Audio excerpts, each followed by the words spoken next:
হে ভাই এই কি কি লাগবে তাড়াতাড়ি কর তাড়াতাড়ি। আরে ভাই কিছু লাগবে না জানতো। ও ভাই ওই কেক তো শেষ, তাই 1 ডজন কেক দিই, আর ওই মুড়িও তো নেই, 1 ডজন মুড়ি দিয়ে দিই। ভাই এ ভাই আপনারা বললাম না। ও ভাই আপনি কি বিয়ে করতে আইছেন নাকি? ভাই কোম্পানি চাকরি করে তো কত ভাবে আশা লাগে। কেন ভাই কোম্পানি কি বলে দিয়েছে শেরওয়ানি পাঞ্জাবি এইগুলো পরে মার্কেটে আসতে?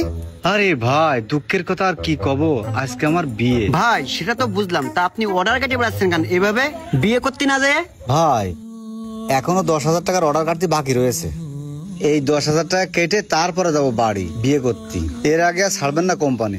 আরে ভাই আপনার কথা শুনে খুবই কষ্ট পেলাম, যেহেতু আজকে আপনার বিয়ে তা আমার 1 কার্টন ড্রাই কেক দেন আর 2 কার্টন চিজ দিয়ে দেন। ভাই আপনাকে অনেক ধন্যবাদ ভাই, আমি স্লিপ কেটে দিচ্ছি, বিকেলের মধ্যেই মাল পেয়ে যাবেন।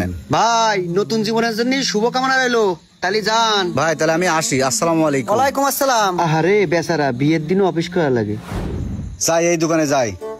চাচা আসসালামু আলাইকুম। ওয়ালাইকুম সালাম। কোন তাড়াতাড়ি। তোরা কোম্পানির লোক মাঝে মাঝে খুব বিনোদন দিস। কেন কাকা বিনোদনের কি করলাম? আইসিস তুই অর্ডার কাটতি, আবার গায়ে দিয়ে আছিস শেরওয়ানি কাপড়, তোর কি আর কোনো কাপড় নেই? আরে না কাকা, আজকে আমার বিয়ে তো তাই ওই জায়গাতে আসলাম। তোরা কোম্পানির লোক টাকা ছাড়া কিছু চিনিস নে।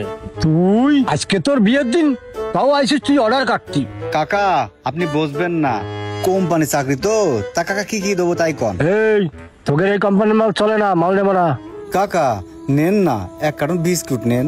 এই তোকে মাল ফাল নেবো না, তুই সর অন্য দোকানে যা। হায় রে জীবন, আজকে যে কপালে কি আছে। অর্ডার কেটে নিয়ে চলে আসলাম অফিসে, গেটটাও বন্ধ, আমাদের জন্য একটু বসার জায়গাও নেই। এসারদের এরা মানুষই মনে করে না, আজকে যাই হোক কিছু একটা করেই ছাড়বো।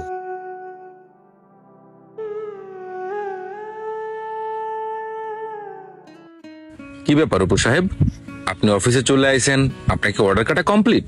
হ্যাঁ স্যার কমপ্লিট স্যার। স্যার আপনি আমার সাথে এরকম কাজটা কিভাবে করতে পারলেন? কেন অপু সাহেব, আমি আপনার সাথে কি কাজ করলাম? স্যার আপনি জানতেন আজকে আমার বিয়ে, আপনার কাছে ছুটিও নিয়ে গেছি, তাহলে আপনি কি করে আমার ডিউটিতে আসতে পারলেন? অপু সাহেব অফিসের যা রুলস আছে, রুলস তো আপনাকে মানতেই হবে। হেড অফিস আপনার সাইডে ভিজিটে আসবে, ভিজিটে যেহেতু আসবে আপনার সাইডে তো আপনাকে অবশ্যই থাকতে হবে। আপনি চাইলে আমার এই জায়গায় আপনি অন্য কাউকে ডিউটি করাতে পারতেন, আপনি ইচ্ছা করে আমার এই জায়গায় আমার এই ডিউটি করতে বলতেছেন।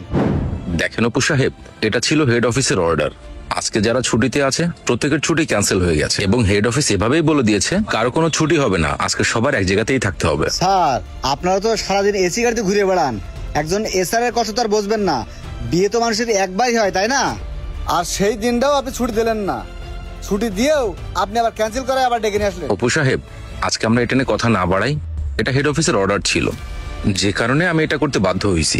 তোর গুষ্টি আমি হেড অফিসের, তুই ইচ্ছা করে এই কাজটা করেছিস।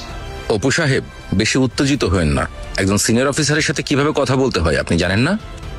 তোর গুষ্টি সিনিয়র অফিসারের, আমি তো চাকরি করব না, তোর সিনিয়র অফিসার কি? দেখেন অপু সাহেব বেশি উত্তেজিত হয়েন না, মাথা গরম করে কোনো সিদ্ধান্ত নেওয়াই ঠিক না। মাথা গরম মানে তো চাকরি করবো না, তোরা যদি আমি কোনো সময় বাইরে পাই সেদিনকে তো দেখে নেবো, ভুল করেও আমার সামনে পড়িস না জীবনে, তাহলে কিন্তু তোর ঠ্যাংটুং থাকবেন না। দিলাম তোরা বড় বড় অফিসাররা না আমাদের মতো ছোট ছোট কর্মচারীদের মানুষ বলেই মনে করিস নে, একজন অসুস্থ হলেও তারও খোঁজ নিস তোরা। যেই মালটা চলে না সেই মালটাই বস্তা বস্তা মাথার উপর দাও, আর যে মালটা চলে বেশি সেই মালটা স্টক থাকে না। এই নে তোর কাগজ পাতি, তোর চাকরির মারি চলে গেলাম আমি। অপু সাহেব চলেই তো যাবেন, একটু কথা শুনে যান, আপনার সাথে একটু কথা বলি। এই হাত ছাড় তুই, তোর কথা কি শুনবো রে? অপু সাহেব আপনার মতো আমিও আজকে চিন্তা করছিলাম সকালবেলায় যে আমি আর চাকরিটা করব না, চাকরিটা ছেড়ে দেব। কেন জানেন? গত রাত্রে আমার বাবা মারা গেছে, আমি অফিসকে জানাইছিলাম আমার বাবা মারা গেছে, আজকে দিনটা আমাকে ছুটি দেওয়ার জন্য, কিন্তু হেড অফিস আমাকে কি বলছে জানেন? আজকে আমাকে অফিসে থাকতে হবে, সবার অফিসে উপস্থিত থাকতে হবে।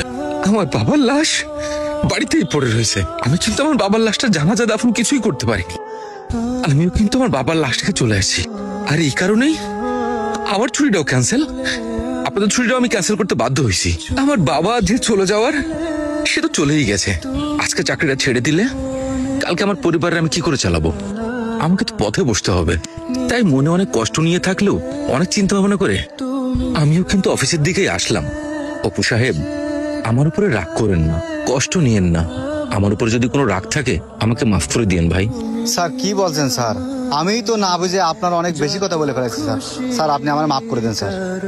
না না অপু সাহেব, আপনার আমার উপরে রাগ হওয়াটাই স্বাভাবিক। স্যার আপনি চলেন, আঙ্কেলের জানাজায় আমি যাব, আর বিয়ে আমি পরে করবো না স্যার। আপনি ওঠেন স্যার, ছুঁয়ে শেখালে আসেন স্যার আসেন।